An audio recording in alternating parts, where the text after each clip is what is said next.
Next I am going to start a new chapter which is surface tension. ठीक है, surface tension भी FM का ही continuation है और इसके अंदर बहुत सारी चीज़ें जो बहुत अच्छे क्वेश्चंस हैं, इसमें भी काफ़ी अच्छे क्वेश्चंस जेई ने पूछ रखे हैं, वो सब हम लोग सीखेंगे।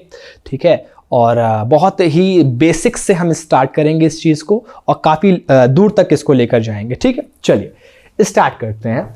सबसे पहले मेरा क्वेश्चन आपसे ये है, कि why don't molecules leave liquid, क्यों? और मैं इस क्वेश्चन को सोच के बड़ा ही परेशान था, काफी समय तक परेशान रहा कि मैं ये सोच में पड़ गया कि यार लिक्विड के मॉलिक्यूल्स जो होते हैं वो लिक्विड को छोड़कर क्यों नहीं जाते?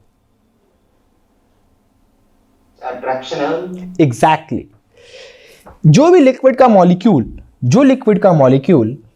इस लिक्विड के अंदर है, जो भी लिक्विड का मॉलिक्यूल इस लिक्विड से अंदर है, it is attracted by particles near by two it. इसके आसपास जो भी और मॉलिक्यूल्स हैं वो इस पे एक फोर्स ऑफ अट्रैक्शन लगा रहे हैं। वो फोर्स ऑफ अट्रैक्शन मैंने यहां पर एरोज से आपको दिखाया।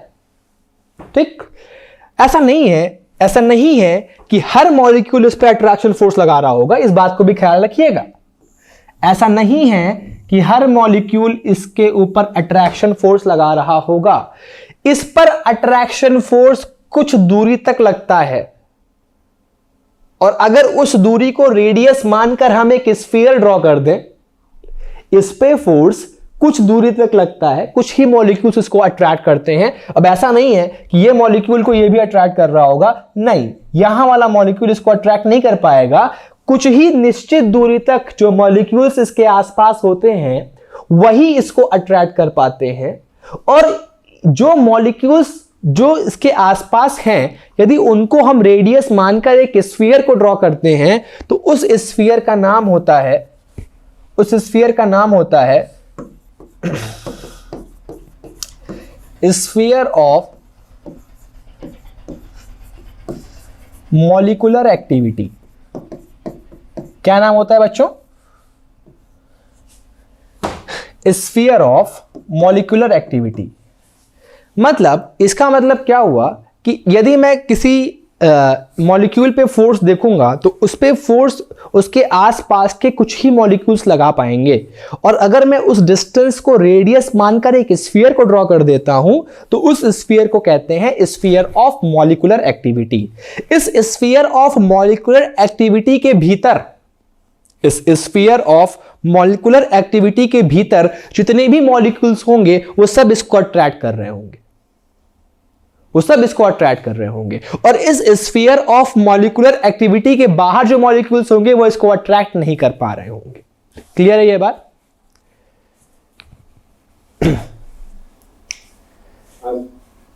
Is this thing clear to everyone? All right.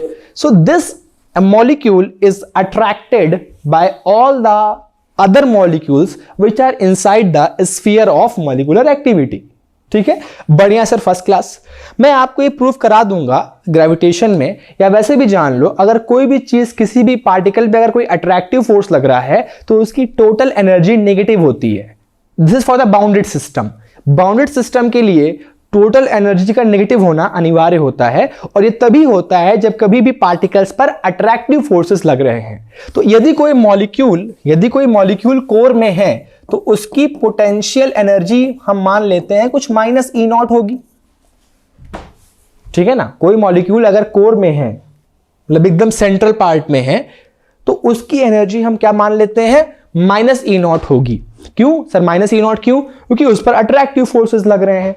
अगर उस पर अट्रैक्टिव फोर्सेस लग रहे हैं तो उस मॉलिक्यूल की जो टोटल एनर्जी होगी वो ऑलवेज नेगेटिव होगी।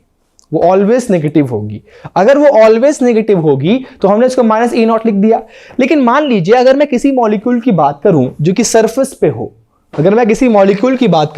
जो सरफेस पे हो, तब क्या होगा सर? अरे सर तब तो बहुत अच्छी बात है, तब तो ये जो एनर्जी है पीई सरफेस वो उसका हाफ हो जाएगी। अभी रीजन बताता हूं क्यों। क्या कोई रीजन सोच पाया? होगा क्या कि यहां पर जो फोर्स ऑफ अट्रैक्शन लग रहा है कोर वाले मॉलिक्यूल पे, वो हर डायरेक्शन से लग रहा है, लेकिन जब मॉलिक्यूल एक सरफेस पे होगा तो इस पे जो फोर्स लगेगा वो हाफ हो जाएगा ना यार। यहां पर लगने वाले फोर्स का हाफ हो जाएगा कि नहीं हो जाएगा, क्योंकि इसको नीचे से तो सब खींचने वाले हैं, नीचे से तो सब खींचने वाले हैं, लेकिन ऊपर से कोई भी खींचने वाला नहीं है। अगर कोई ऊपर से खींचने वाला नहीं है तो यार अगर फोर्स हाफ हो गया तो उसके प्रोपोर्शन में एनर्जी भी तो हाफ हो जाएगी। Is that thing make sense? Yes, sir. Now,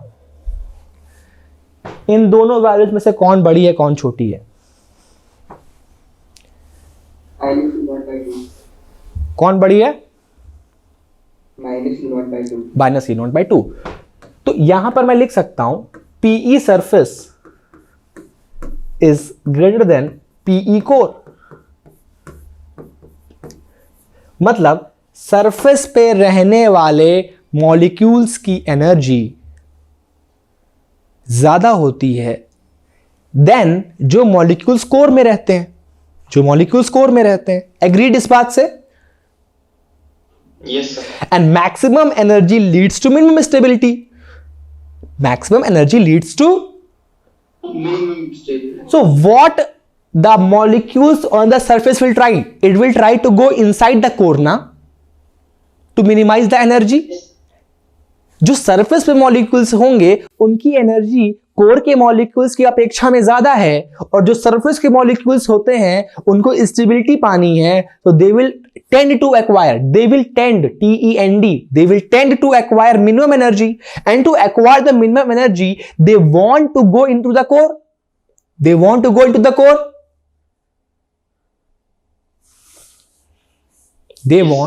और जब मॉलिक्यूल्स कोर में जाना चाहते हैं तो आप खुद सोचो सरफेस कैसे बिहेव करेगी, एक स्ट्रेस्ड इलास्टिक मेम्ब्रेन की तरह बिहेव करेगी नहीं करेगी? क्योंकि ये मॉलिक्यूल्स कोर में आना चाहता है, मतलब ये सरफेस सिकुड़ना चाहेगी। ये मॉलिक्यूल कोर में आना चाहता है, अगर ये मॉलिक्यूल कोर में आना चाहता है तो ये सरफेस सिकुड़ना चाहेगी ना डियर। जो सरफेस है, क्योंकि ये मॉलिक्यूल सरफेस पे ही पाए जाएंगे, ये ऐसे मॉलिक्यूल्स सरफेस पे ही तो पाए जाएंगे, और ये सारे के सारे मॉलिक्यूल्स कोर में जाना चाहते हैं। अगर ये सारे के सारे मॉलिक्यूल्स कोर में जाना चाहते हैं तो ये सरफेस सिकुड़ना चाहेगी, and that's why the surface behaves as a elastic membrane. Surface behaves as a elastic membrane. समझ में आया ऐसा क्यों होता है डियर? Yes, sir. तो ये सरफेसेस इलास्टिक मेम्ब्रेन की तरह से बिहेव क्यों करती हैं, ये मैंने आपको यहां पे समझाया कि सरफेस पे जो मॉलिक्यूल्स होते हैं उनकी एनर्जी जो कोर के मॉलिक्यूल्स होते हैं उनकी अपेक्षा में ज्यादा होती है, और अगर ज्यादा होगी तो ऑब्वियसली यार they will tend to acquire the minimum energy, and to acquire the minimum energy they want to go deep inside the core, and to go if they want to go inside the core then the membrane will be stretched. समझ में आ गई बात? तो यहां पर क्या क्या बातें हैं जरा समझिएगा।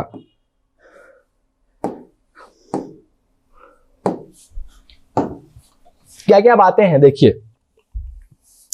तो मैंने आपको ये समझा दिया कि ऐसे कैसे यहां पे क्या हो रहा है।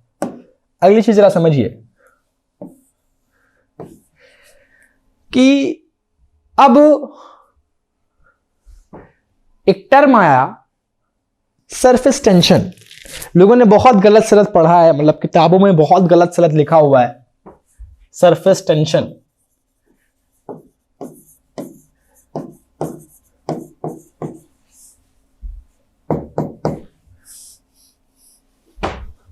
That would be energy per unit molecules, where n is the number of molecule.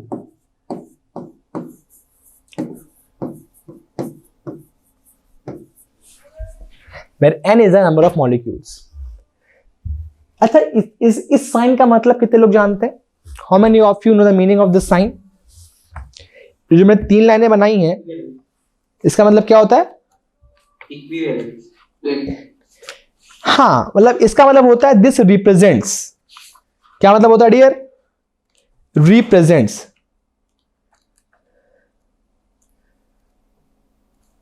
हाँ इसको रख दो, नहीं नहीं नहीं वही रख दो।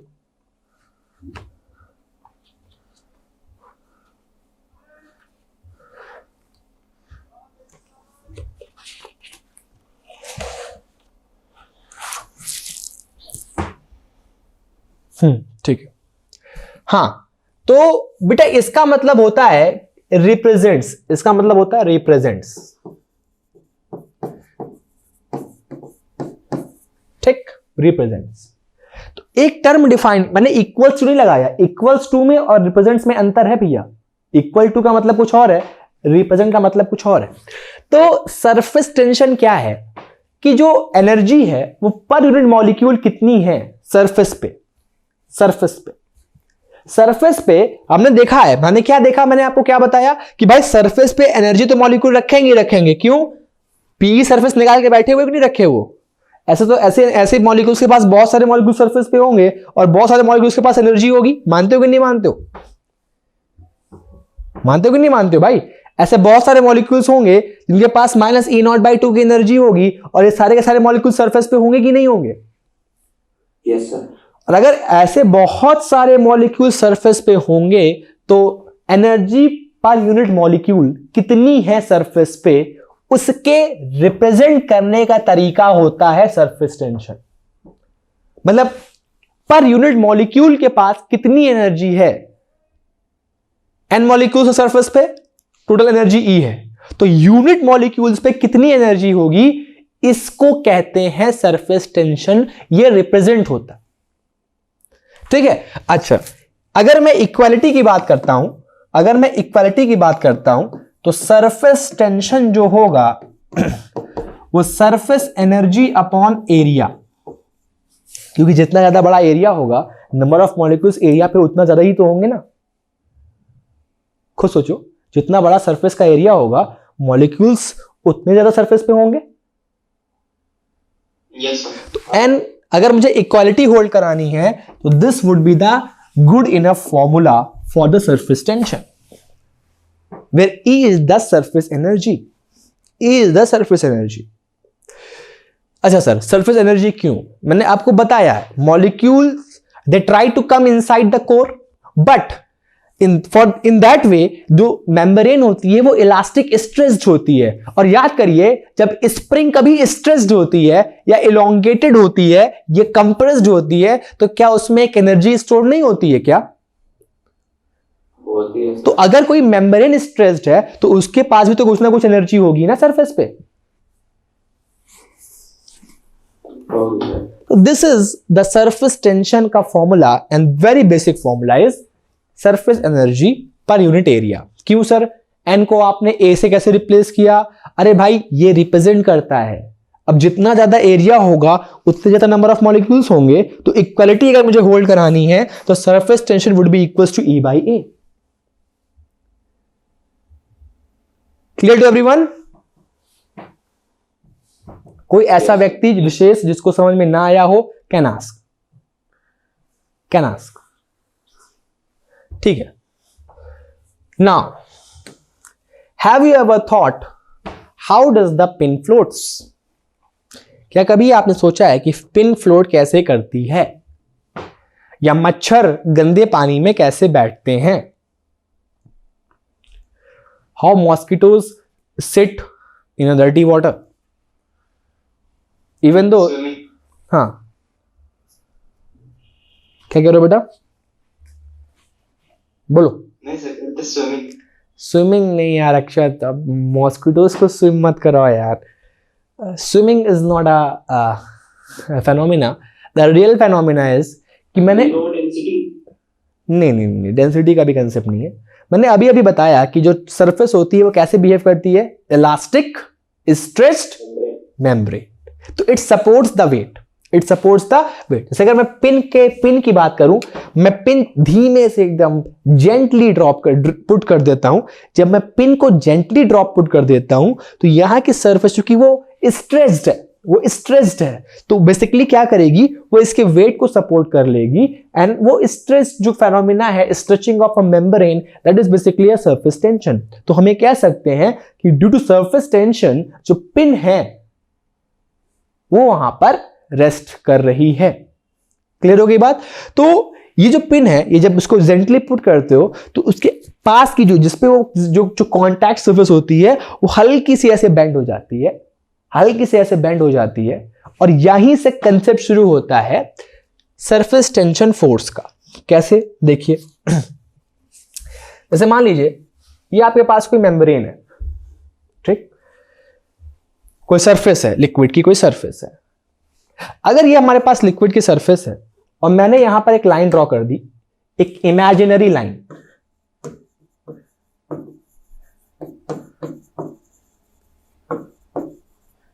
तो लिक्विड इस इमेजिनरी लाइन अपने मन से ड्रॉ की जाती है, ठीक है ना, कोई वहां पे लाइन खींचता नहीं है जाके मेम्ब्रेन पे कोई लाइन नहीं खींचता है। तो इस लाइन के इधर और इस लाइन के इधर, इधर इधर इधर इधर मॉलिक्यूल्स होंगे कि नहीं होंगे? और ये सब एक दूसरे को खींच रहे होंगे, नहीं खींच रहे होंगे? बताओ। क्योंकि सरफेस सिकुड़ना चाहती है, सरफेस कॉन्ट्रैक्ट होना चाहती है, सरफेस सिकुड़ना चाहती है। सरफेस सिकुड़ना चाहेगी तो ये मॉलिक्यूल्स एक दूसरे को अपनी तरफ कॉन्ट्रैक्ट कर रहे होंगे, तो they tend to minimise the area, they tend to minimise the area. अच्छा, व्हाई? बिकॉज सरफेस टेंशन को मैंने बताया था, कि भाई surface tension would be equals to energy upon A, ठीक? If they are trying to minimize the area, then the number of molecules would be less. Yes sir.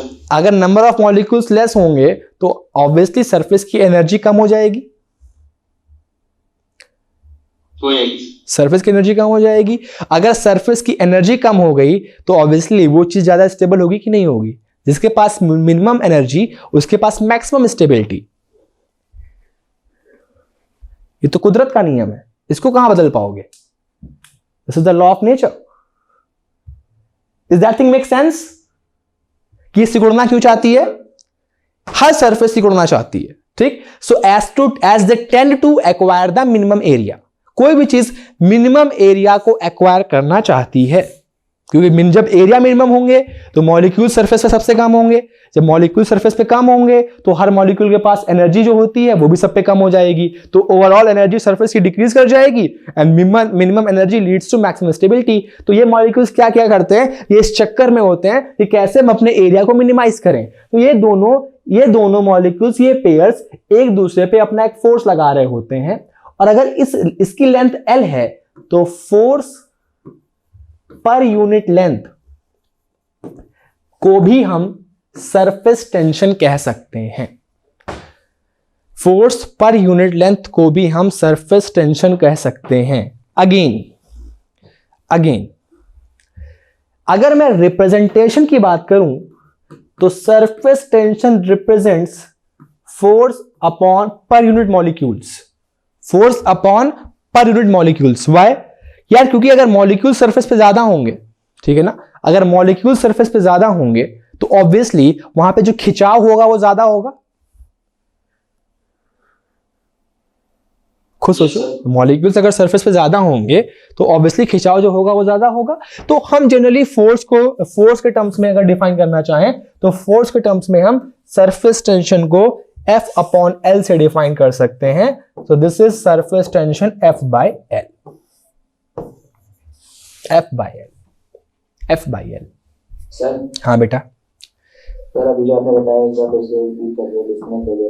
अच्छा, मैंने ये कहा कि जैसे मान लीजिए आपके पास ये पिन है या कोई भी एक स्ट्रेस्ड सरफेस है, एक सरफेस है, तो that surface will try to minimise the area because it wants to minimise the energy, because minimum energy leads to maximum stability. ठीक, अब अगर इसको वो मिनिमाइज करना चाहती है, इस सरफेस को, इस एरिया को मिनिमाइज करना चाहती है, तो जो मॉलिक्यूल्स इस इमेजिनरी लाइन के लेफ्ट साइड हैं और जो मॉलिक्यूल्स इस इमेजिनरी लाइन के राइट साइड हैं, वो दोनों एक दूसरे के पे अट्रैक्टिव फोर्स लगाएंगे नहीं लगाएंगे, ताकि ये फिल्म या ये जो सरफेस है वो सिकुड़े। जब ये सिकुड़ेगी तो एक दूसरे पे ये फोर्स अप्लाई करेंगे। That force per unit length, जो भी आपने एक इमेजिनरी लाइन ड्रॉ की है, that force per unit length is called surface tension. So this formula is in terms of force. Clear to everyone? सही, लेंथ किस चीज की है? ये लेंथ हमने जो इमेजिनरी लाइन ड्रॉ की है उसकी है। ठीक, हमने जो इमेजिनरी लाइन ड्रॉ की है वो इसकी है। क्लियर? क्या यहां तक सबको बात समझ में आती है? ठीक है, तो ये आपके पास फोर्स पर यूनिट लेंथ होगी। अच्छा, ये बताओ, ये जो फोर्स होगा वो कोहेसिव फोर्स होगा कि एडहेसिव फोर्स होगा? कोहेसिव फोर्स होगा, क्योंकि सरफेस टेंशन में जो मॉलिक्यूल्स होंगे वो सेम नेचर के होंगे, तो सेम नेचर की वजह से जो फोर्स होगा वो कोहेसिव फोर्स होगा। एडहेसिव फोर्स भी हो सकता है। क्यों? एक ग्लास का मॉलिक्यूल एक वाटर का मॉलिक्यूल के आपस में चिपक नहीं सकते क्या? तो that force can be cohesive as well as adhesive. ठीक है भाई, पानी चिपकता है ना, ग्लास पे चिपक जाता है, तो that becomes the adhesive force. Clear?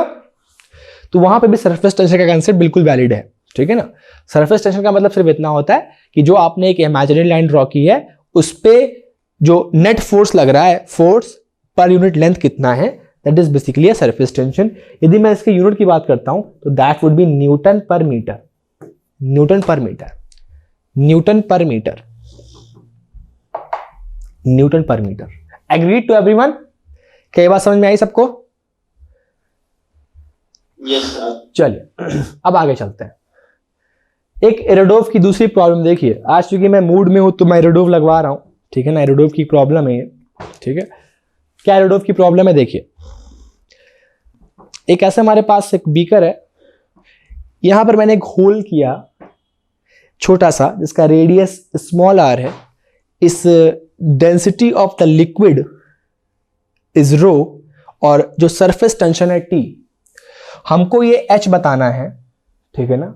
H बताना है सच दैट कि जो यहां से ड्रॉप निकल रही है लिक्विड की, it supports the weight of the water. मतलब किस एच तक?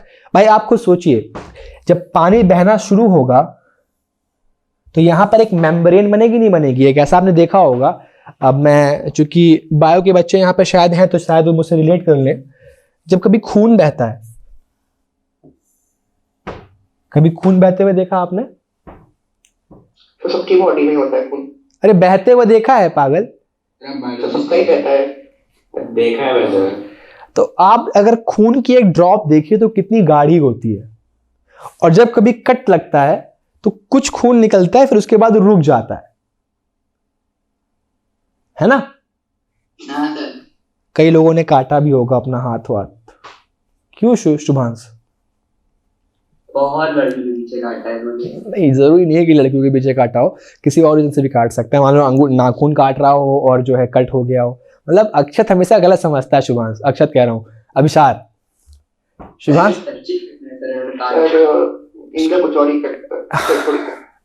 तो देखिए यहां पर जैसे मान लीजिए कि जो यहां पे मेम्ब्रेन निकला है, जो मेम्ब्रेन बनेगी लिक्विड की, वो मेम्ब्रेन कुछ हद तक इस वाटर के कॉलम को सपोर्ट करेगी।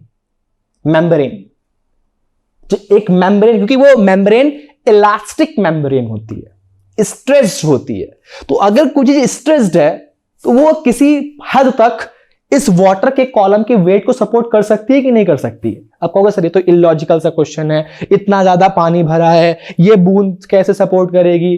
अरे यार क्वेश्चन है, एरोडोव का है, करवाना पड़ेगा। ठीक है, खैर, तो हमको यह बताना है कि what maximum height of water this membrane can support. Obviously यहां पे एक मेम्ब्रेन बन रही होगी, जिस भी लिक्विड का ये मटेरियल है, जिस भी लिक्विड से मिलकर बना है, जो भी डेंसिटी से मिलकर ये बना है, एक ऐसे मेम्ब्रेन निकल रही होगी, और इस मेम्ब्रेन में लिक्विड का जो रेस्ट ऑफ द वेट है वो सपोर्ट हो रहा होगा। It is just like saying कि एक मच्छर के वेट को एक सरफेस टेंशन कैसे बैलेंस कर लेता है। ये बिल्कुल वैसी ही प्रॉब्लम है। समझ में आ रही बात?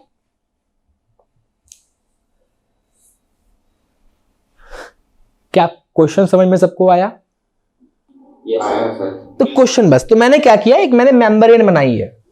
ये मैंने चाय पीने वाला कप नहीं बनाया डियर, ये चाय पीने वाला कप नहीं है, ये उस लिक्विड की एक मेम्ब्रेन है जो rest of the liquid column की वेट को सपोर्ट करेगी। Now what is going to happen is this कि ये हमारे पास वो ओपनिंग है ये ओपनिंग है और ये लिक्विड की वो मेम्ब्रेन है, वो स्ट्रेच्ड मेम्ब्रेन है। अगर मैं उस पे फोर्स दिखाता हूं, उस पे फोर्स कुछ ऐसा लगेगा, स्ट्रेच्ड है ना। खुद सोचो, अगर ये मेम्ब्रेन स्ट्रेच्ड होगी तो ये फोर्स कुछ ऐसा लग रहा होगा, नहीं लग रहा होगा? सोचो जरा, सोचो जरा, सोचो, कुछ फोर्स ऐसे लग रहा होगा, नहीं लग रहा होगा? स्ट्रेच्ड है, क्योंकि बाकी वेट को सपोर्ट करना है, बाकी वेट को सपोर्ट करना है, तो ऑब्वियसली जो सरफेस टेंशन का फोर्स होगा, क्या वो कुछ ऐसा होगा? कितने लोग इस बात से एग्रीड हैं? होगा सर। सबको समझ में आ रही है बात? जिसको समझ में ना आ रही हो वो पूछ ले तुरंत, क्योंकि आजकल धुआंधार रिडोव चल रही है सर। हाँ बेटा। सर वो रो के बगल में टी लिखा है क्या? हाँ, T surface tension T. Okay sir. T is given to us. तो मैंने यहां पे एक लिक्विड की मेम्ब्रेन बनाई और उस पे लगने वाला सरफेस टेंशन का फोर्स बनाया। डियर, कई लोग इसको फोर्स समझते हैं। अच्छा बताओ, फोर्स ये है कि ये है? फोर्स क्या है?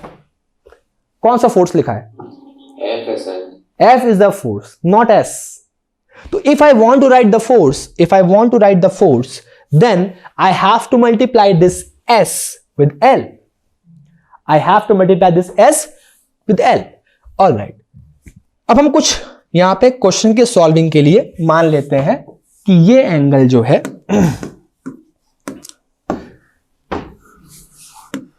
ध्यान से सुनना क्वेश्चन को,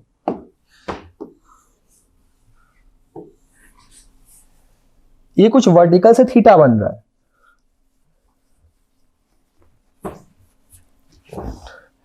ये कुछ वर्टिकल से थीटा बन रहा है, ये कुछ वर्टिकल से थीटा बन रहा है, ठीक?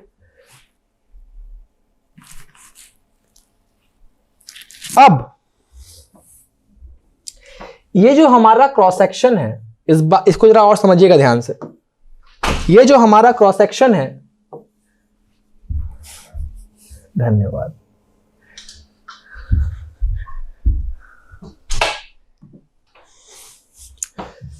हाँ, जरा सोचिएगा इस बात को। जरा मैं पूछना चाहता हूं आप लोगों से, थोड़ा कैलकुलस मैं आपको सोचवाऊंगा, यदि मैं इस आर्क पे, इस सर्कल पे कोई एक छोटी सी लेंथ काटना चाहता हूं, तो क्या डीएल काटूंगा? बहुत क्वेश्चंस किए आपने ऐसे। Yes sir. इस बात को याद रखना। अब ये मत पूछना कि सर ये कैसे वो कैसे। अगर मैं इस पे कोई छोटी लेंथ काटूं तो क्या डीएल ही तो काटूंगा? Yes sir. तो अगर मैं इतने से पार्ट को डीएल कह लूं, मतलब इस कर्व पे, ये जो मैंने डीएल काटा है वो इस कर्व पे काटा है, जैसे ये डीएल, ये डीएल, ठीक है ना? डीएल, अगर डीएल लेंथ का मैं कुछ यहां पे कट कर रहा हूं तो वो बेसिकली उस पेरीफेरी का स्मॉल एलिमेंटल लेंथ है। देखिए, अब हमको अगर एक इंटरेस्टिंग फैक्ट देखना है, जरा इस बात को सुनिएगा ध्यान से। तो ये जो मैंने यहां पे एलिमेंट काटा है डीएल लेंथ का, तो यहां पर जो फोर्स लग रहा होगा, जिसको मैं डीएफ लिखूंगा, उसको क्या लिखूंगा? सरफेस टेंशन इनटू डीएल, इस फॉर्मूले के अकॉर्डिंगली। क्योंकि मैं अभी इस एलिमेंट पे फोर्स देख रहा हूं, ये जो कर्व है ना, ये जो मेरे पास पेरीफेरी है ना, उस पेरीफेरी पे एक छोटा सा लेंथ डीएल ले लिया, क्योंकि यहां पर अगर आप देखें तो हर पॉइंट पे फोर्सेस लग रहे होंगे, समझ में आ रही है बात? कैसे? क्योंकि ये एक हेमिस्फेरिकल कैप बन रहा होगा। हेमिस्फेरिकल कैप क्या होता है सर? हेमिस्फेरिकल कैप क्या होता है? देखिए, हेमिस्फेरिकल कैप क्या होता है, जैसे मान लीजिए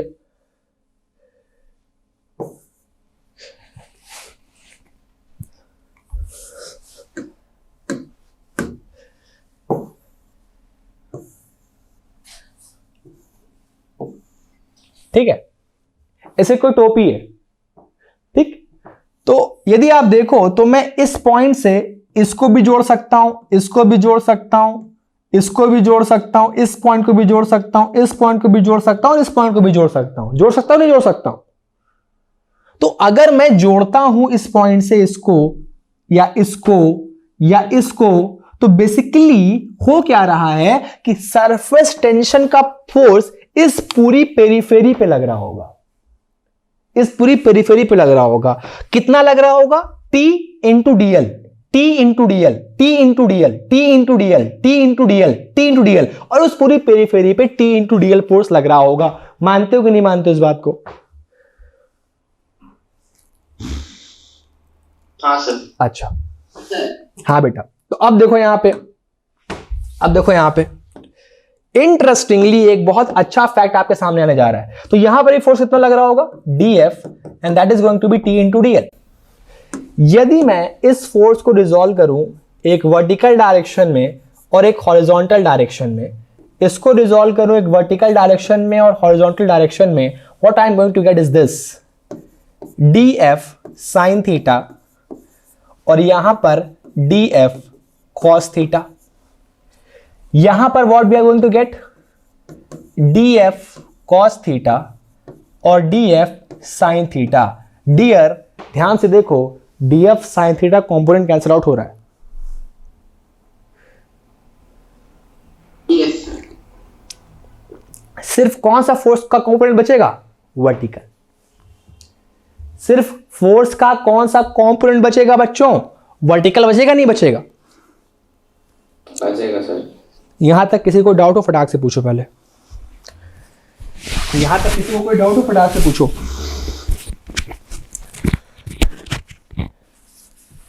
मैं समय दे रहा हूं क्योंकि इसके आगे फिर गाड़ी रुकेगी नहीं। If anyone is having any doubt can ask immediately कि सर ये समझ में नहीं आया। बोलो भाई। DF sin theta cancel out हो जाएगा। ये वाला कंपोनेंट अगर इससे कैंसिल आउट हो रहा है तो सामने वाला इससे कैंसिल आउट हो जाएगा, और ये सामने वाला इसके सामने वाले से कैंसिल आउट हो जाएगा। ये मतलब जो आमने सामने होंगे पेयर्स, उन सभी का DF sin theta cancel out हो जाएगा, और सिर्फ कौन सा कंपोनेंट मिल रहा होगा हमको? वर्टिकल कंपोनेंट ही तो मिल रहा होगा। Yes sir. Yes sir. तो अगर मैं नेट फोर्स लिखना चाहता हूं तो क्या मुझे इंटीग्रेशन DF cos थीटा लिखना चाहिए? Yes sir. और ये DF cos थीटा किधर लग रहा है? नीचे की ऊपर? ऊपर। क्या ये फोर्स इसके वेट को बैलेंस कर सकता है? यस, क्योंकि ये फोर्स ऊपर की तरफ लग रहा है, ये फोर्स वेट नीचे की तरफ लगेगा।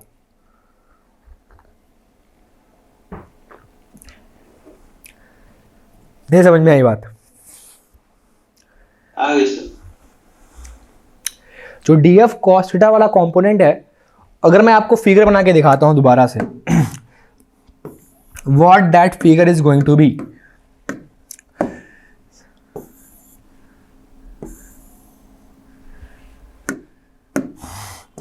Vertical vertical vertical vertical vertical vertical vertical, ये सारे फोर्सेस क्या हैं? DF cos theta, DF cos theta, DF cos theta, DF cos theta, DF cos theta, DF cos theta, DF cos theta. क्योंकि अभी अभी देखा ना, ये तो कैंसिल आउट हो जा रहा है ना।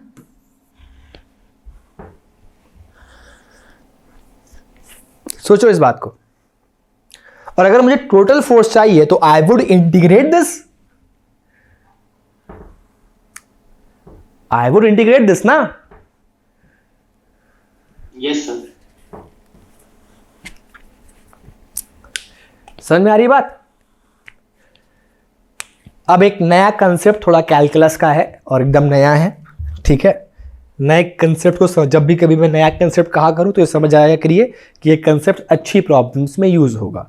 यहां तक जिसको समझ में ना आया हो बताओ, या हाँ बेटा यहां से कैसे? हाँ पूछो सर। यहाँ पे तो हमने ये माना है कि जितनी भी फोर्सेस रहती हैं वो सारी एक एंगल थीटा बना रही है वर्टिकल से। हाँ वो सब। अब आप खुद सोचो, खुद सोचो। इस ग्लास में आपने बीच में होल कर दिया, पानी पानी पानी भर दिया, तो वो जो मेम्ब्रेन होगी वो तो हर पॉइंट के अबाउट सिमेट्रिकल होगी ना, तो हर पॉइंट के अबाउट वर्टिकल से एंगल तो सेम ही बनाएगी। सर तो ये इस वजह से क्योंकि वो हेमिस्फीयर बन रही थी। हेमिस्फीयर नहीं, स्फेरिकल कैप। हेमिस्फीयर बनने की कंडीशन कुछ और है, वो मैं अभी सिखाने जा रहा हूं। इसको स्फेरिकल कैप कहोगे। क्या कहोगे? Spherical cap. Spherical cap. Hemisphere कुछ और होता है, ठीक है ना, स्फीयर कुछ और होता है। सबकी कंडीशंस हैं, वही पढ़ाने जा रहा हूं, ठीक है। ओके। ये पढ़ लीजिए, 12th में काम आएगा। यदि मैं आपको नहीं पढ़ाता हूं तो ये आपके बड़े काम आ जाएगा। अगर मैं पढ़ाता हूं तो फिर बहुत सारी बातें बताऊंगा ये आपको, but this is going to be some extra point for you all.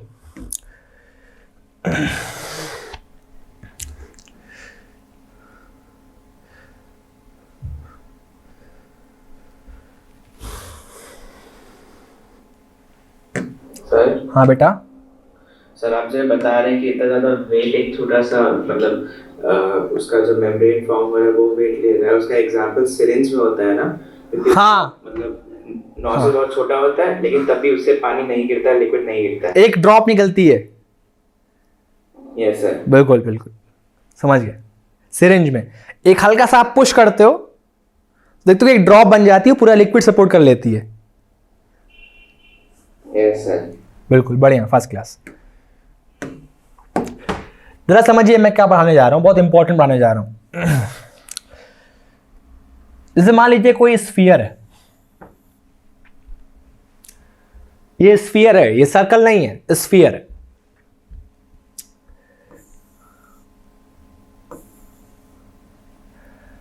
ये स्फीयर है।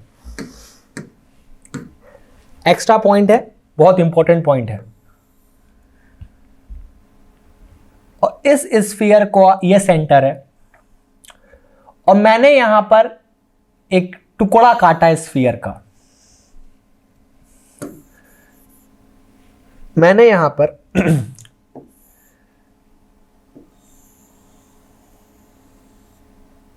एक टुकड़ा काटा है।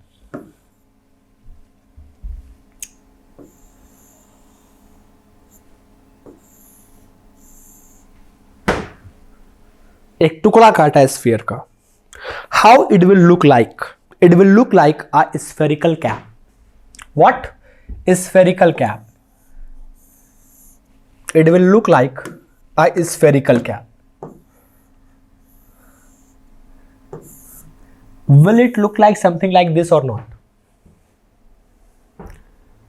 Subtending theta, radius r. यदि मैं स्फीयर का एक टुकड़ा काटता हूं, स्फीयर का एक टुकड़ा काटता हूं, will it look like something like this or not? Yes sir.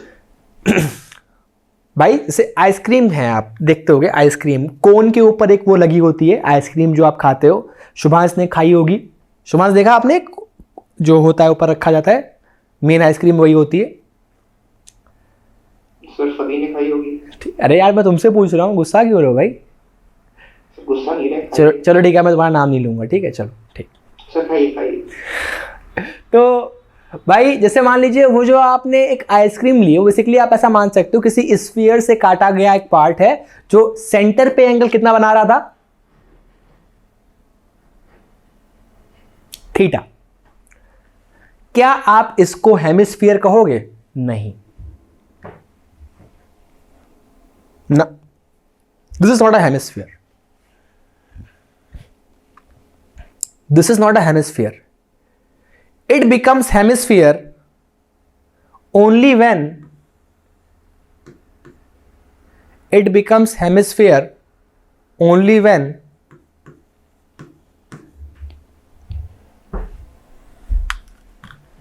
agreed or not. जब आप इसको यहां से काट दोगे,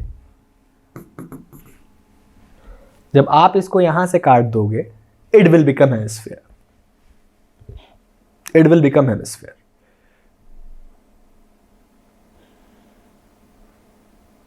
ठीक, थीटा 180 बोल दो, ठीक है, ऐसा बोल सकते हो, थीटा की value 180 degree.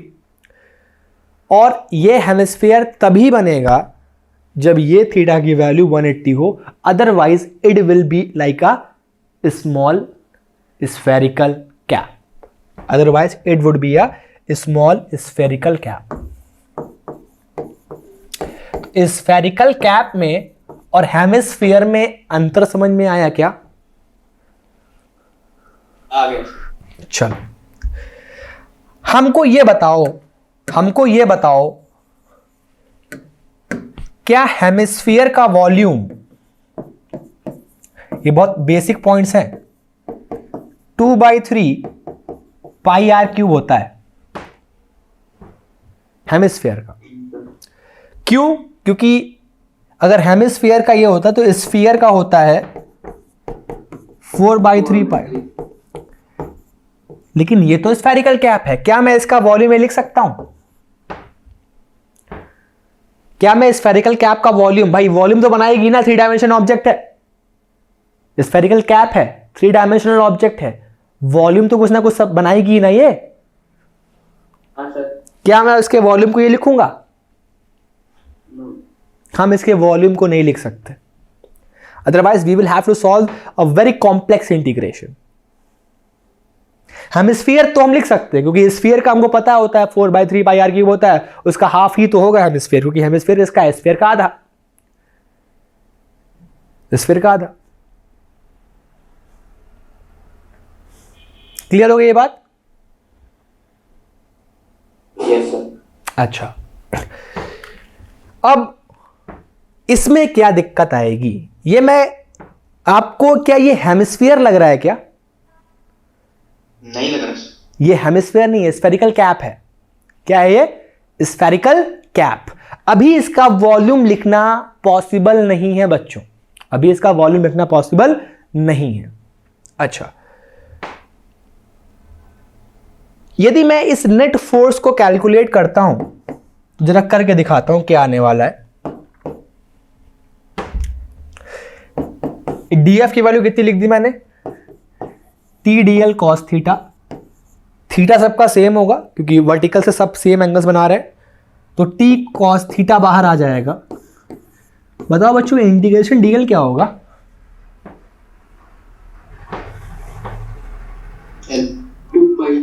To pi small are, क्योंकि ओपनिंग कितनी है, स्मॉल आर की है कि नहीं है? स्मॉल आर की, ये ओपनिंग स्मॉल आर की है। इसका मतलब this is going to be net force is going to be this. हाँ ना बोलो यार, नीचे का दिखना सर। दिख नहीं रहा ये क्लियर है कि नहीं क्लियर है? ये दिख रहा है? दिख रहा है सर। ठीक है, तो T cos theta into 2 pi R, this is going to be F net. अब बच्चों ये बताओ ये फोर्स मैक्सिमम कब होगा? इसमें मैक्सिमम होने के लिए क्या होना पड़ेगा? टी तो फिक्स है, रेडियस ऑफ द ओपनिंग भी फिक्स्ड है, सिर्फ वेरी क्या करा सकते हैं? थीटा ना। हाँ सर। तो अगर मैं इस फोर्स की मैक्सिमम वैल्यू लिखूं तो क्या लिखूंगा? इस फोर्स की जो मैक्सिमम वैल्यू होगी, इस फोर्स की जो मैक्सिमम वैल्यू होगी, एफ नेट फोर्स की जो मैक्सिमम वैल्यू होगी वो देखो होगी, एक मिनट रुको, T cos theta into 2 pi R. और अगर मैं एफ नेट मैक्सिमम लिखता हूं तो it is going to be T into 2 pi R, T into 2 pi R. लेकिन यहां पर मैंने कॉस थीटा को 1 लिया है, तो थीटा को कितना लिखना पड़ेगा? 0 है ना? Yes sir. अब जैसे ही ये थीटा 0 हुआ बच्चों, जैसे ही ये थीटा 0 हुआ, ये स्फेरिकल कैप हेमिस्फीयर बन जाएगा। अब आप सोचोगे क्या सर ने क्या बोला है? अभी ये स्फेरिकल कैप है, लेकिन जैसे ही ये थीटा 0 हो जाएगा, ये स्फेरिकल कैप की जगह पे हेमिस्फीयर बन जाएगा। कैसे बन जाएगा जरा सुनिए मेरी बात को। How it will become a hemisphere, देखिए।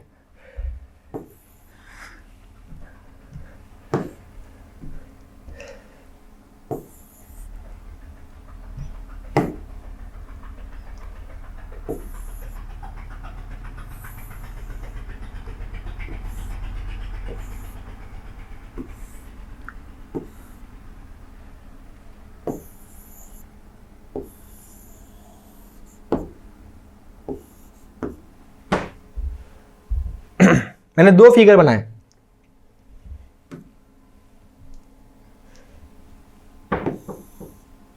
ठीक। ये आपके पास फोर्स था, ठीक।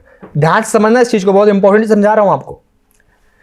ये फोर्स था, यहां पे कुछ थीटा देखो बन रहा है कि नहीं बन रहा है? बन रहा है? Yes sir. मैं इस पे एक परपेंडिकुलर ड्रॉप करता हूं, यहां से मैं इस यहां से एक परपेंडिकुलर ड्रॉप करता हूं और यहां से एक परपेंडिकुलर ड्रॉप करता हूं। जिस पॉइंट पे ये मिलेंगे उस पॉइंट को O बोल देता हूं और वो पॉइंट O इस कर्वेचर का सेंटर होगा। याद रखो, ये जो रेडियस है डियर, ये ओपनिंग का रेडियस है, ओपनिंग का रेडियस है। ये रेडियस जो स्मॉल r है, ये बेटा ओपनिंग का रेडियस है।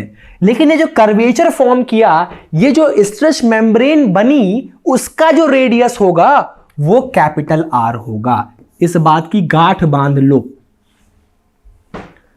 कभी भी अगर आपको इस कर्वेचर का रेडियस बनाना हो तो आप दो परपेंडिकुलर्स यहां से ड्रॉप करो और जहां पे उन परपेंडिकुलर्स का पॉइंट ऑफ मीटिंग होगा, जहां पे पॉइंट ऑफ इंटरसेक्शन होगा, वो पॉइंट इस कर्वेचर का रेडियस होगा। इस ओपनिंग का रेडियस स्मॉल r है, ये स्मॉल r इसके बराबर नहीं होगा। ये तो रेडियस ओपनिंग का है ना।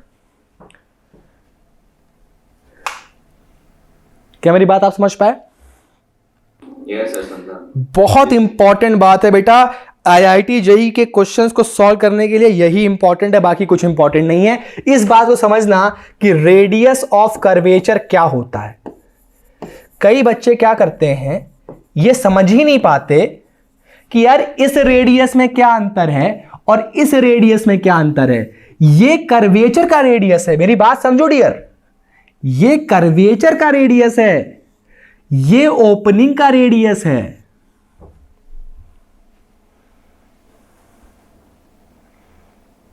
समझ में बात आई? आज की क्लास में बस यही समझाऊंगा। आज तो बस यही समझाऊंगा। अगर मैं ये समझा दिया आपको तो आप आईआईटी जेईई के पिछले आए हुए 50 साल के प्रॉब्लम सॉल्व कर सकते हो। समझो मेरी बात कि ओपनिंग का रेडियस, अभी हम कैपिलरी पढ़ रहे होंगे तो वहां पर ये जो स्मॉल r होता है वो कैपिलरी ट्यूब का रेडियस हो जाता है। इससे मतलब है और इससे भी मतलब है, क्योंकि कर्वेचर का रेडियस कैसे ड्रॉ होता है। जैसे मैं आपसे कहूं कि इसका सेंटर बताओ, तो क्या करोगे आप? एक टेंजेंट ड्रॉ करोगे यहां, एक टेंजेंट ड्रॉ करोगे यहां, उस पे नॉर्मल ड्रॉ करोगे, इस पे नॉर्मल ड्रॉ करोगे, जहां पे मिलेंगे वो हो जाएगा सेंटर। मैं अगर कोई कर्वेचर बना देता हूं, आप खुद सोचिए जरा इस बात को जरा खुद सोचिए कि असल में क्या है कंसेप्ट्स।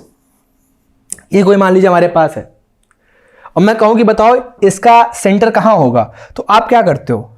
एक वेलोसिटी यहां बनाते हो, एक वेलोसिटी यहां बनाते हो, इसके परपेंडिकुलर ड्रॉप करो, इससे परपेंडिकुलर ड्रॉप करो। जहां ये परपेंडिकुलर मीट करते हैं वो इस कर्व का क्या होता है? रेडियस ऑफ कर्वेचर होता है कि नहीं होता है? Yes sir. Radius of curvature draw करना सबको आना चाहिए। जब आपको रेडियस ऑफ कर्वेचर ड्रॉ करना हो, आप ये जो फोर्स आपने दिखाया है TDL, आपने जो फोर्स दिखाया है TDL, इसके परपेंडिकुलर और इसके परपेंडिकुलर एक लाइन ड्रॉ करो। जिस लाइन जहां पे दोनों लाइनें मिले वो कहलाएगा इस कर्वेचर का रेडियस। इस कर्वेचर का रेडियस और इसका ओपनिंग का रेडियस अलग अलग होता है। अभी तक शायद आपको ये बात नहीं पता होगी, पता थी ये बात? सर सेम तभी होगा ना जब हेमिस्फीयर बन जाएगा। एग्जैक्टली। अभी मैं प्रूफ कर रहा हूं। अब चलो कर्वेचर के रेडियस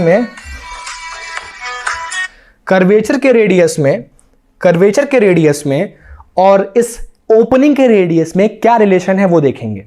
ठीक है, आओ देखते हैं। यहां से एक परपेंडिकुलर ड्रॉप कर लो, यहां से एक परपेंडिकुलर ड्रॉप कर लो, ठीक। यहां से एक परपेंडिकुलर ड्रॉप कर लो। अच्छा, अगर ये एंगल थीटा है डियर, तो ये एंगल कितना हो जाएगा? 90 माइनस थीटा। मानते हो कि नहीं मानते हो? क्योंकि ये और ये परपेंडिकुलर है ना। Yes sir. अगर ये 90 माइनस थीटा हो गया तो ये कितना हो जाएगा, थीटा हो जाएगा, है ना। Yes sir. अब देखो ये आर है, ये परपेंडिकुलर है, ये स्मॉल आर है, तो क्या मैं आर कॉस थीटा को स्मॉल आर लिख सकता हूं। ये क्या है, कर्वेचर का रेडियस, कर्वेचर का रेडियस, और ये क्या है, ओपनिंग का रेडियस।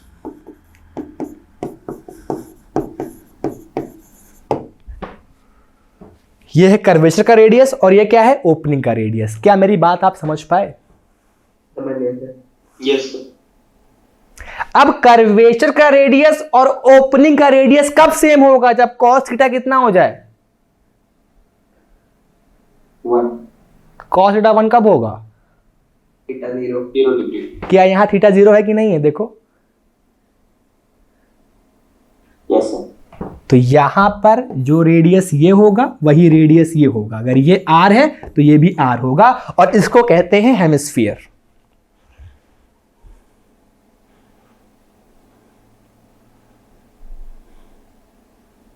नहीं आई क्या बात यार, मेहनत खराब हो गई। आ गई सर, आ गई। जितने लोगों को आई एक बार थम्स अप करके दिखा दें यार।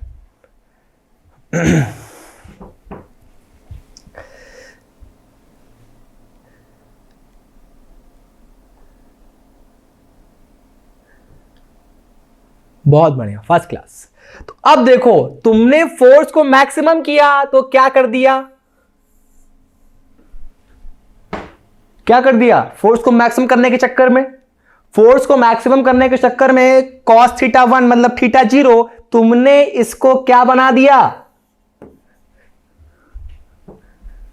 तुमने इस स्फेरिकल केक को क्या बना दिया, हेमिस्फीयर। ये मैं नहीं करने गया, प्रॉब्लम ने मुझको सॉल्व करके दे दिया कि भैया तुम इसका वॉल्यूम निकाल नहीं पाओगे बेटे, तो तुम ऐसा करो, दिमाग लगाओ, कॉस थीटा को मैक्सिमम कर दो, क्योंकि फोर्स मैक्सिमम हो जाएगा, क्योंकि फोर्स जो है वो कॉस पर डिपेंड कर रहा है, और कॉस की मैक्सिमम वैल्यू 1 हो सकती है, और कॉस की मैक्सिमम वैल्यू 1 थीटा बराबर 0 पे होगी। फिर हमने कर्वेचर के रेडियस में और ओपनिंग के रेडियस में रिलेशन देख लिया। कर्वेचर का रेडियस और ओपनिंग का रेडियस कब इक्वल होता है, जब थीटा की वैल्यू 0 होती है, और उस केस में उस बनने वाली शेप को हेमिस्फीयर कहते हैं। तो ये स्फेरिकल कैप से ये हेमिस्फीयर कब बनेगा,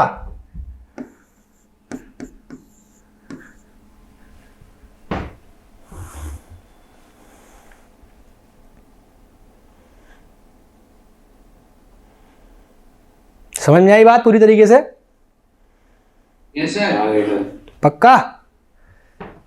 तो सोच लो आप, इरोडोव के प्रॉब्लम्स देख लो कहां तक की सोचवाएंगे आपको। ठीक है, तो बेटा ये लगने वाला नेट फोर्स है, और अब हमारा ये बन चुका है हेमिस्फीयर। अब याद रखना, अब शेप कुछ ऐसा नहीं, शेप कुछ ऐसा है, शेप कुछ ऐसा नहीं, शेप कुछ ऐसा है, शेप कुछ ऐसा है। और वैसे भी देखो, अगर शेप ऐसा हो जाएगा तो टी टी टी ऐसे लगेगा, नहीं लगेगा, लगेगा ना टी ऐसे, यस सर। और टी इंटू एल मतलब 2πr, यही तो आ रहा है, yes sir. T into L 2πr into T, वही तो आ रहा है। मतलब आपने इस स्फेरिकल कैप से शुरुआत की थी, फोर्स को मैक्सिमम करने के चक्कर में इसको क्या बना दिया बेचारे को, हेमिस्फीयर बना दिया। आपने स्फेरिकल कैप से शुरुआत की थी, फोर्स को मैक्सिमम करने के चक्कर में क्या बना दिया, हेमिस्फीयर बना दिया। अब ये प्रॉब्लम बड़ा आसान है। अब ये हेमिस्फीयर पे लगने वाला ऊपर की तरफ फोर्स ये रहा, हेमिस्फीयर पे लगने वाला ऊपर की तरफ फोर्स ये रहा। अच्छा, हेमिस्फीयर पे लगने वाला ऊपर की तरफ फोर्स ये रहा, हेमिस्फीयर पे लगने वाला ऊपर की तरफ फोर्स ये रहा। अब देखिए, अब देखिए, अब देखिए, ऐसा क्वेश्चन में कहीं दिया हुआ है कि मैक्सिमम फोर्स ही लग रहा है? भैया एच मैक्सिमम तभी आएगा जब एफ मैक्सिमम होगा, क्योंकि खुद सोचो, खुद सोचो, मैक्सिमम एच निकालने पर कितना मैक्सिमम से मैक्सिमम फोर्स वो लगा सकता है, तभी तो एच मैक्सिमम सॉल्व होगा। ये तो फिजिकल, आप इसको फील भी कर सकते हो इस चीज को। समझ में आ गई बात? आगे समझ में? ठीक है, तो बेटा हमने देख लिया, हमने ये देख लिया कि भैया लगने वाला जो फोर्स है जो लगने वाला फोर्स है वो कितना हो गया, T इंटू 2πr। ये फोर्स लग रहा था ऊपर की तरफ, ये फोर्स लग रहा था ऊपर की तरफ। अच्छा, नीचे की तरफ क्या लग रहा होगा, इस हेमिस्फीयर का weight m hemisphere into g, m hemisphere into g, और वाटर का फोर्स, वाटर का वेट, वाटर का फोर्स लग रहा होगा, बताओ वाटर का force, force due to water.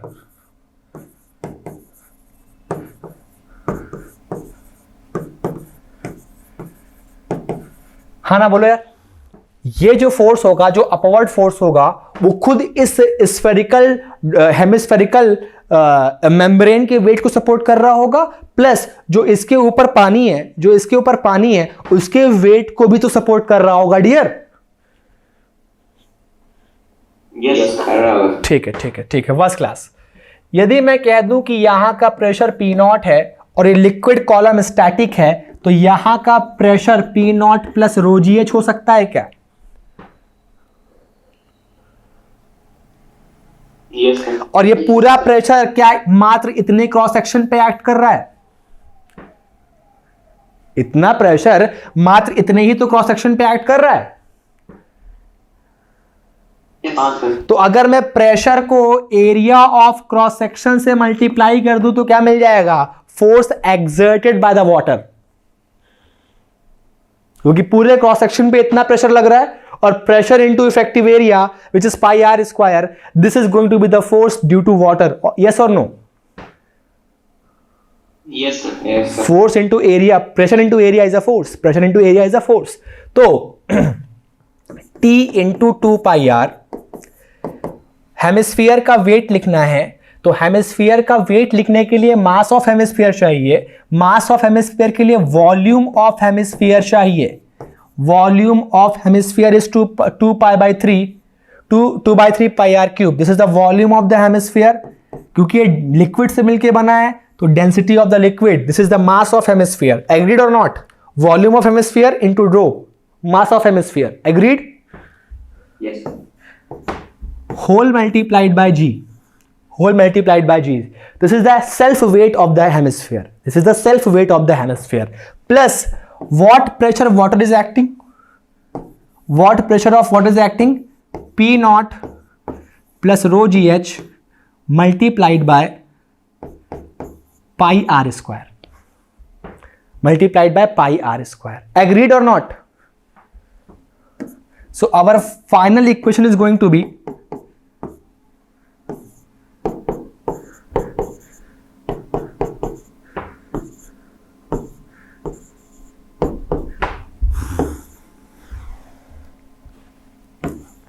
our final equation is going to be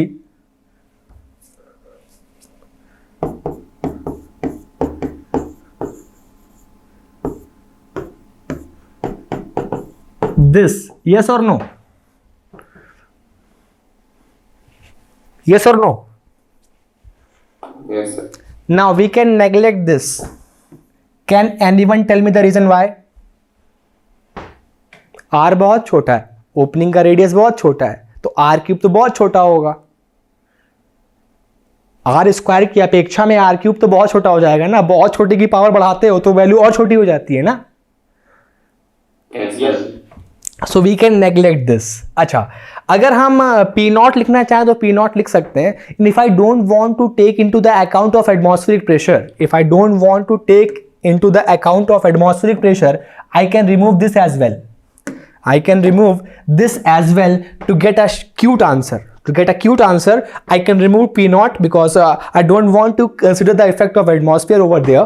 So here we can neglect this. T into 2 pi r is going to be rho gh into pi r square, and from here you can get the answer. So what is going to be h? कौन बताएगा? 2t upon इतना height water column का वो छोटी सी drop support कर सकती है। इतना हाइट वाटर कॉलम का वो छोटी सी मेम्ब्रेन सपोर्ट कर सकती है। किसी को कंफ्यूजन तो बताओ। यहां पर हमने पी नॉट का इफेक्ट नेग्लेक्ट कर दिया है।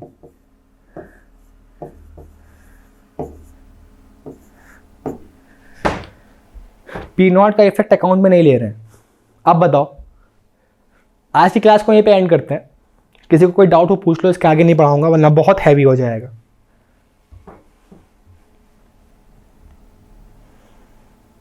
यहां तक किसी बच्चे को किसी भी प्रकार का डाउट है, मैंने आज इरोडोव की कुछ बेस्ट प्रॉब्लम्स उठाई, कंसेप्ट समझाया, एक स्फेरिकल कैप कैसे हेमिस्फीयर में तब्दील हो जाती है क्वेश्चन के सोल्यूशन के समय वो भी सिखाया, रेडियस ऑफ कर्वेचर में और ओपनिंग के रेडियस में रिलेशन सिखाया, और फिर ये फोर्स बैलेंस करना सिखाया। आई होप आज का सेशन आप एंजॉय किए होंगे। रिपब्लिक डे आपका खराब नहीं गया होगा।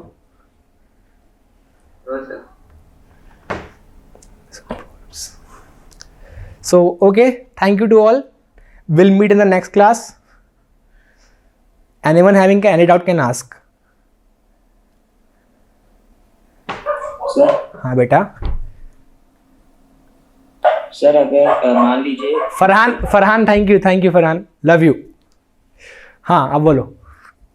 सर हाइट इससे जरा सी भी ज्यादा होती तो पानी पूरा गिर जाएगा। तब तो तुम फोर्स बैलेंस ही नहीं कर पाओगे, तब ये कंडीशन सेटिस्फाई हो नहीं पाएगी, गिर जाएगा। सर लेकिन तभी तक गिरेगा जब तक एच पे पहुंच नहीं जाता, तब एच पे पहुंचेगा तब फिर से रुक जाएगा। नहीं मतलब ये तो ऐसी कुछ बात हो रही है, जैसे मान लो ऐसा कुछ किया होगा इन्होंने ये लिक्विड पहली बात तो कब सबसे गाढ़ा रहा होगा, पानी वानी नहीं रहा होगा। It is something like glycerine और समथिंग लाइक दैट।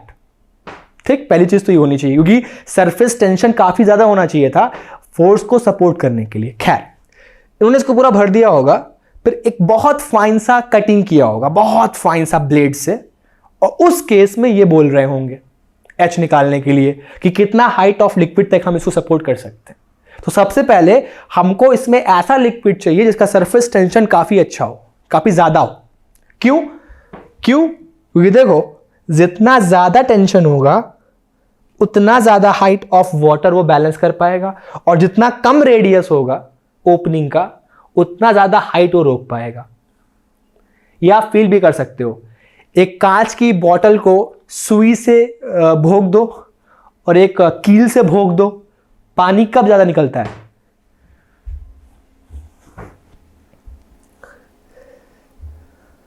बताओ भाई, पानी कब निकलेगा ज्यादा? जब उसका क्रॉस सेक्शनल एरिया बड़ा, नहीं जब उसका क्रॉस सेक्शनल एरिया बड़ा। क्यों?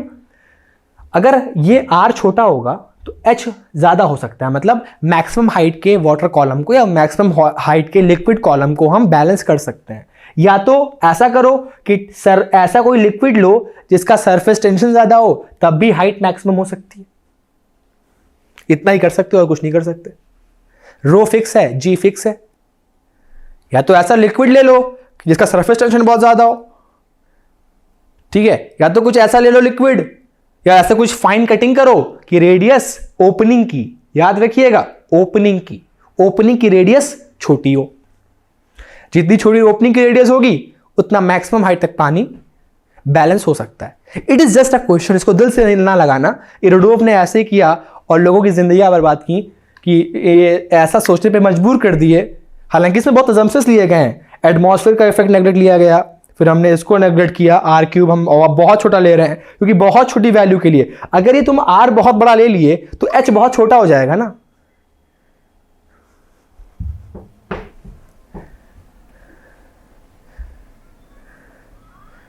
बोलो भाई, अगर आप आर बहुत बड़ा ले लिए तो एच बहुत छोटा हो जाएगा ना। Yes sir. मैं आपको रिकॉर्डिंग भिजवा दूंगा, सुन लेना एक बार और अच्छे से, और फिर हम लोग अगली क्लास में मिलेंगे, ठीक है। Thank you all, thank you so much. जय हिंद। Thank you sir. जय हिंद सर। जय हिंद।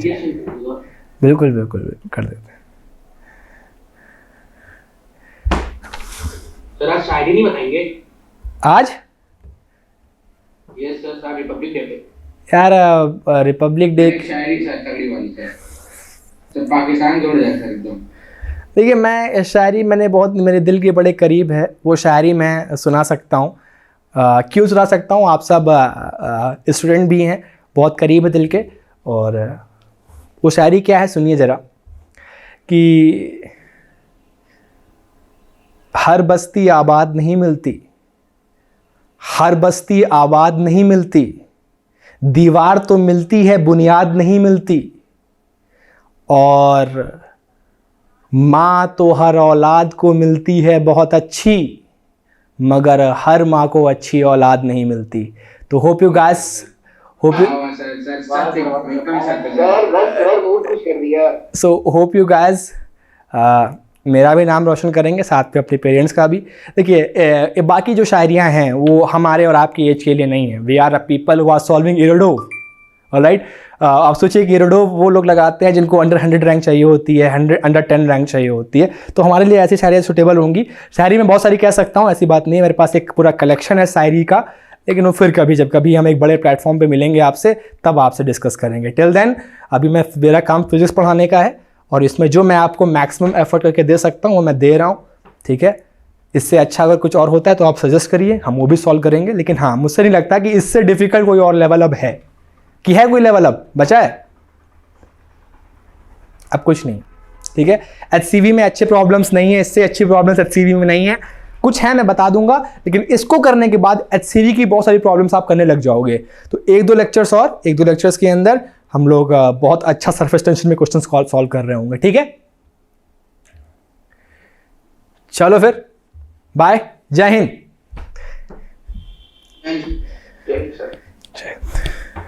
सर एक जो आरपीडी पे डाउट मैंने मिला, वो रोलिंग वाला यार, वो बहुत अच्छा डाउट है। अभी बता दूं, सिंपल सा समझ लो एक बात। यदि कोई किसी सिचुएशन में ये फॉलो हो जाए, A equals to R alpha, ठीक बेटा, तो वहां पर प्योर रोलिंग बिल्कुल हो रही होगी। उन्होंने क्या किया है, फोर्स को किसी h हाइट पे लगाया है ना, और उन्होंने कह दिया कि फ्रिक्शन 0 कर दो भैया। अगर ये फोर्स ACM जो होगा वो F/m होगा, इस फोर्स का जो सेंटर ऑफ मास का एक्सेलरेशन होगा वो F/m होगा। मानते हो कि नहीं मानते हो? Yes sir. और अगर मैं इस फोर्स का टॉर्क देखता हूं सेंटर ऑफ मास के अबाउट, तो मान लो इस सेंटर ऑफ मास के अबाउट अगर मैं tau equals to ICM into alpha लगा दूं, तो मैं यहां से अल्फा निकाल सकता हूं, टाउ अपॉन ICM। मानते हो कि नहीं मानते हो? सर टाउ कैसे लिखेंगे?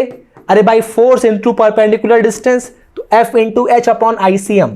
अगर ये अल्फा और ये ACM इसको फॉलो कर लें तो फ्रिक्शन की कोई नीड नहीं है। बस खत्म, हमारा क्वेश्चन सॉल्व। मतलब सर फ्रिक्शन एक्ट नहीं कर रहा है, लेकिन मतलब उसकी जरूरत भी नहीं पड़ी रोलिंग। हाँ, क्योंकि फोर्स ऐसे पॉइंट पे लग रहा है कि ये रिलेशन सेटिस्फाई हो रही है। For the pure rolling I just need to satisfy this relation, that's it. Okay sir. I hope your problem is solve. Yes sir, thank you sir. Okay, bye.